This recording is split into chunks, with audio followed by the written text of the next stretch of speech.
Hello friends, welcome back. In this session, we describe the way of representing points in a plane using polar coordinates. For this, we begin by recalling the way of representing points in a plane using Cartesian coordinate system. In Cartesian coordinate system, two mutually perpendicular lines play a pivotal role. But we will see that in polar coordinates, a point called pole and a ray emanating from it called initial line are important. We illustrate in this session the way of converting points in Cartesian coordinates to polar coordinates and vice versa. Also, we will discuss methods to convert Cartesian equations to polar equations and in the other way.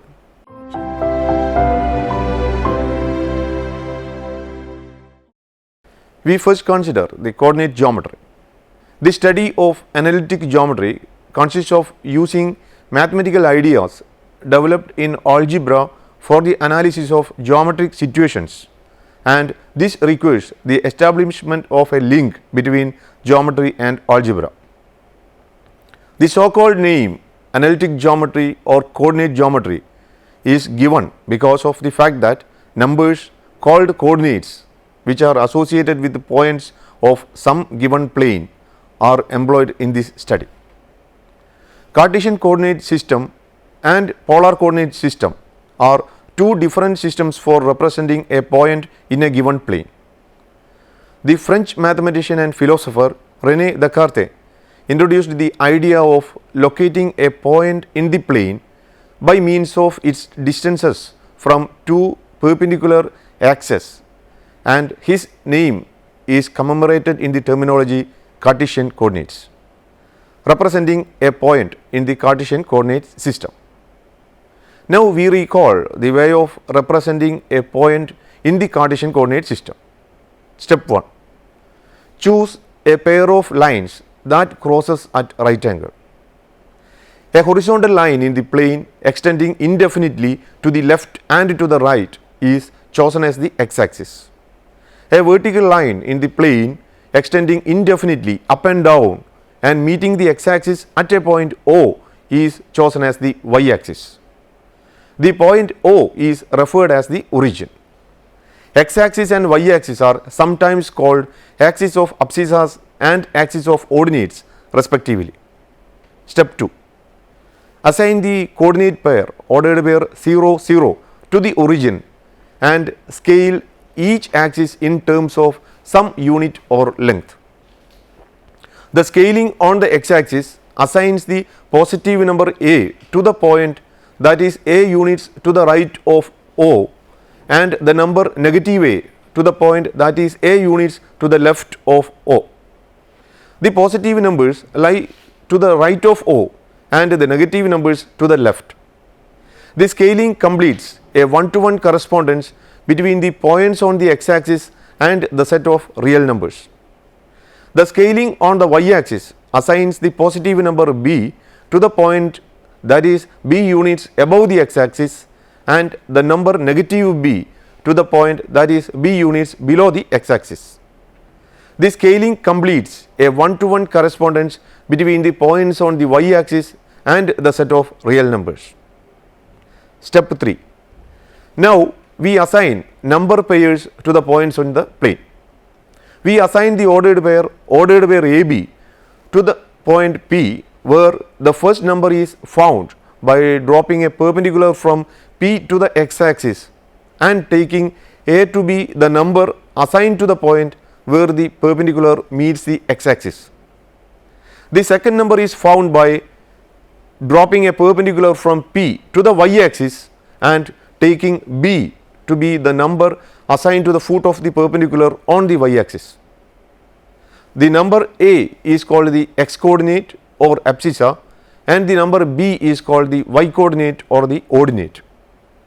The ordered pair AB is the coordinate pair or simply coordinates of the point P. 4 points P, Q, R and S with their coordinate pairs are shown in the figure. We remark the following. We have seen that each point in the plane can be described by a unique ordered pair of real numbers. Conversely, an ordered pair of real numbers represents a unique point in the plane. Along the x-axis, motion from left to right is said to be motion in the positive x direction, while motion from right to left is in the negative x direction. Along the y-axis, the positive direction is upward and the negative direction is downward. The origin divides the x-axis into the positive x-axis, which is the part to the right of O, and the negative x-axis, which is the part to the left of O. Similarly, the origin divides the y-axis into the positive y-axis and the negative y-axis. The two axes, that is x and y axis, divide the plane into four regions called quadrants. They are numbered first, second, third and fourth quadrants. In the first quadrant, both coordinates x and y are positive. In the second quadrant, only y coordinates are positive. In the third, both coordinates x and y are negative, and in the fourth, only x coordinates are positive. Now we discuss polar coordinates. Polar coordinates are used to locate a point in a plane. To define a polar coordinates, we fix a point O called pole or origin and a ray emanating from O called the initial ray or polar axis. Corresponding to each point P in the plane, one can assign a pair of polar coordinates ordered where r theta, in which the first number r gives the directed distance from O to P and the second number theta gives the directed angle from the initial line to the segment OP. Throughout our discussion, we measure the angle in radian measure.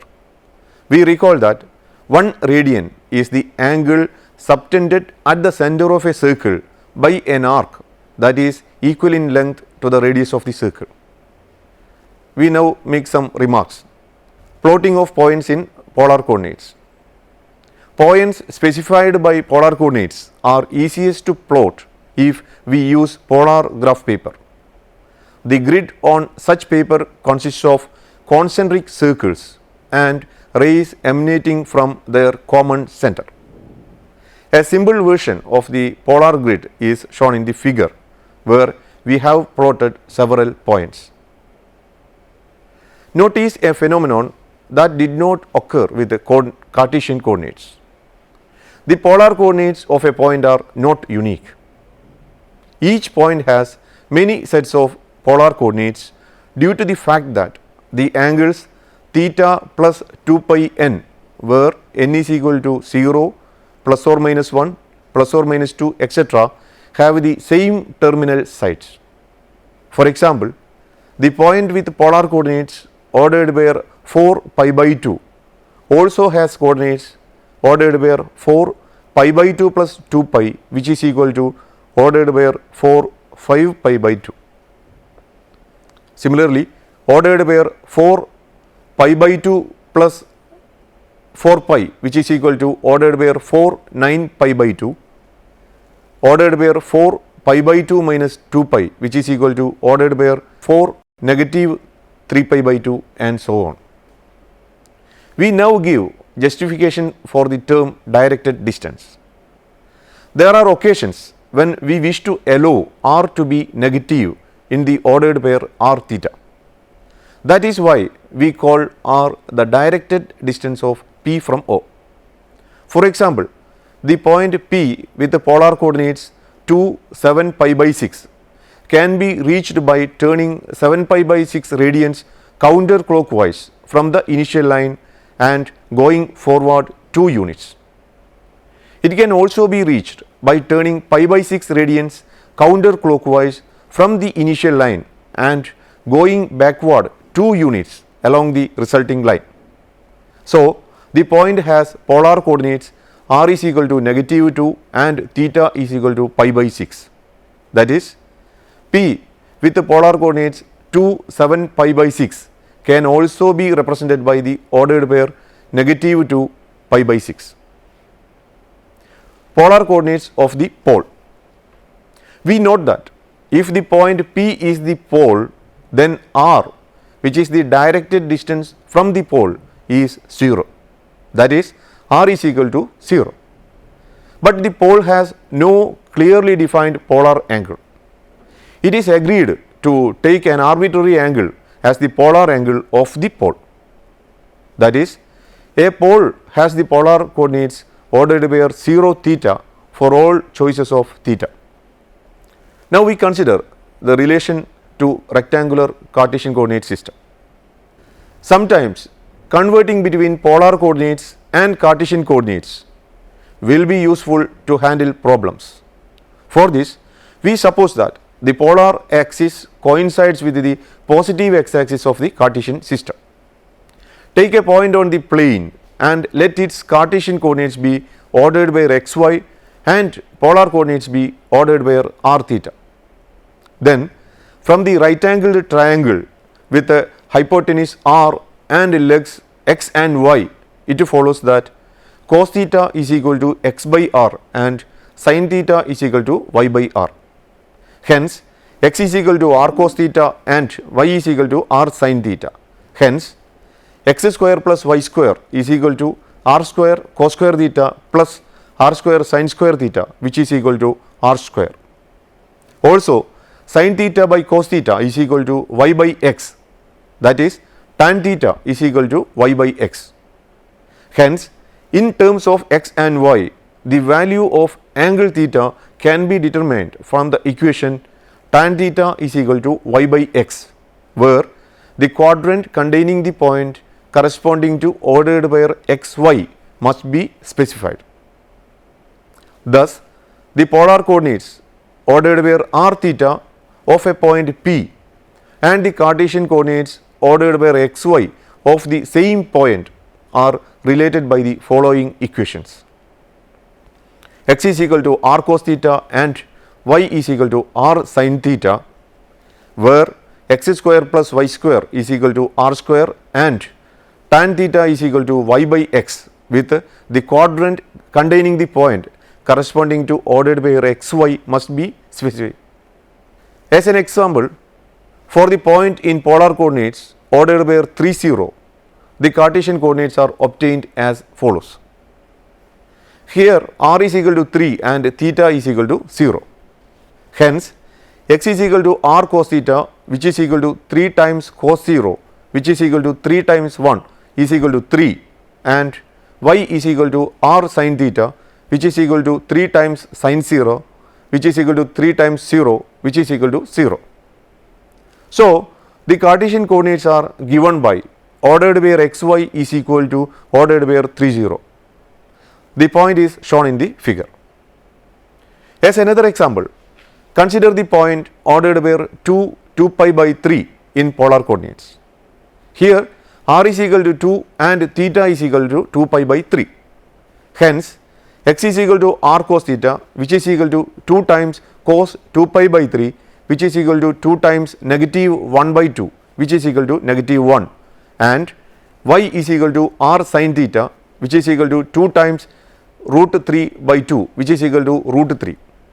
So, the Cartesian coordinates are given by ordered by xy is equal to negative 1 square root of 3. Now, we consider an example illustrating the way of finding polar coordinates corresponding to the Cartesian coordinates ordered by negative 3 square root of 3. Since x coordinate is negative and y coordinate is positive, the point ordered by negative 3 square root of 3 is in the second quadrant. Now, with x is equal to negative 3 and y is equal to square root of 3, we obtain r square is equal to x square plus y square, which is equal to negative 3 whole square plus square root of 3 whole square, which is equal to 12. This implies r is equal to 2 square root of 3, and tan theta is equal to y by x, which is equal to square root of 3 by negative 3. As the point lies in the second quadrant, it follows that theta is equal to tan inverse of square root of 3 by negative 3, which is equal to 5 pi by 6. Hence, one value of ordered by r theta is ordered by 2 square root of 3 comma 5 pi by 6. As another example, we find the polar coordinates corresponding to the Cartesian coordinate ordered by 0, negative 1. Clearly, the point lies on the line of intersection of third and fourth quadrants, and hence a value of theta is equal to 3 pi by 2. Also, r square is equal to x square plus y square, which is equal to 0 square plus negative 1 whole square, which is equal to 1, which implies r is equal to 1. Hence, one value of ordered by r theta is ordered by 1 3 pi by 2. Polar coordinates corresponding to the Cartesian coordinate ordered by 1 0 is ordered by 1 0 itself because of the following observations. Theta is equal to 0 since the point lies on the polar axis. Also, r square is equal to x square plus y square, which is equal to 1 square plus 0 square, which is equal to 1, which implies r is equal to 1. Hence, one value of ordered by r theta is ordered by 1 0. Cartesian equations and polar equations. A Cartesian equation is an equation involving Cartesian coordinates, while a polar equation is an equation involving polar coordinates. Such equations represent curves in plane. We now consider examples where we convert a Cartesian equation to a polar equation and vice versa. As a first example, we find a polar equation for the circle x square plus y minus 3 whole square is equal to 9. Expanding y minus 3 whole square, the given equation becomes x square plus y square minus 6y plus 9 is equal to 9, which implies x square plus y square minus 6y is equal to 0. Since x square plus y square is equal to r square and y is equal to r sin theta, the above gives r square minus 6r sin theta is equal to 0, that is r times r minus 6 sin theta is equal to 0, which implies r is equal to 0 or r minus 6 sin theta is equal to 0, which implies r is equal to 0 or r is equal to 6 sin theta. Of these, the equation r is equal to 0 corresponds to the single point ordered by 0 0 in Cartesian coordinates, while r is equal to 6 sin theta represents the circle x square plus y minus 3 whole square is equal to 9. As another example, we find the polar equivalent of the curve whose Cartesian coordinates is x square minus y square is equal to 1.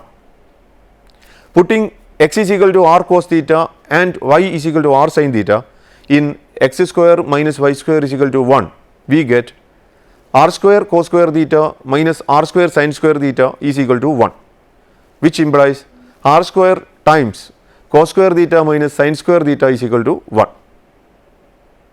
This implies r square cos 2 theta is equal to 1, which is the equivalent polar equation. As another example, by changing to Cartesian coordinates, we are going to show that r is equal to 8 sin theta is a circle. If we multiply r is equal to 8 sin theta by r, we get r square is equal to 8r sin theta. Since r square is equal to x square plus y square and y is equal to r sin theta, the above gives x square plus y square is equal to 8y. We write this as x square plus y square minus 8y is equal to 0. To complete the square of terms involving y, we add 16 on both sides and get x square plus y square minus 8y plus 16 is equal to 16. That is x square plus y minus 4 all square is equal to 16. This is the Cartesian equation of the circle of radius 4 and centered at ordered by 0 4. As another example, by changing to Cartesian coordinates, we are going to show that r is equal to 2 by 1 minus cos theta is a parabola. The given polar equation can be represented as r minus r cos theta is equal to 2. Since x is equal to r cos theta, we obtain r minus x is equal to 2. That is, r is equal to x plus 2. Squaring, we get r square is equal to x plus 2 all square. Since r square is equal to x square plus y square, the above gives x square plus y square is equal to x square plus 4x plus 4, that is y square is equal to 4 times x plus 1. This is the Cartesian equation of the parabola with vertex at ordered pair -1, 0 and focus at the origin. Finding the Cartesian equivalent, we show that the polar equation r times cos of theta minus pi by 4 is equal to square root of 2 represents a straight line. Using the trigonometric identity, cos of a minus b is equal to cos a cos b plus sin a sin b. The given equation can be written as r times cos theta cos pi by 4 plus sin theta sin pi by 4 is equal to square root of 2. That is r times cos theta into 1 by root 2 plus sin theta into 1 by root 2 is equal to square root of 2. Since x is equal to r cos theta and y is equal to r sin theta, the above gives 1 by root 2 into x plus 1 by root 2 into y is equal to square root of 2. That is x plus y is equal to 2, an equation of a straight line. Its graph is shown in the figure. As another example, we find the Cartesian equation of the polar equation r is equal to 8 by 1 minus 2 cos theta. Cross multiplying, the given equation gives r times 1 minus 2 cos theta is equal to 8. That is r minus 2r cos theta is equal to 8. That is r minus 2x is equal to 8, which gives r is equal to 2x plus 8. Squaring, we obtain r square is equal to 2x plus 8 all square. That is x square plus y square is equal to 2x plus 8 all square. This represents the hyperbola whose graph is shown in the figure. In this session, we described the way of representing points in a plane using Cartesian and polar coordinates. We have seen that converting between polar coordinates and Cartesian coordinates will be useful to handle problems. The methods of converting Cartesian equations to polar equations and vice versa have been discussed. Hope the session was useful to you. See you next time. Till then, bye.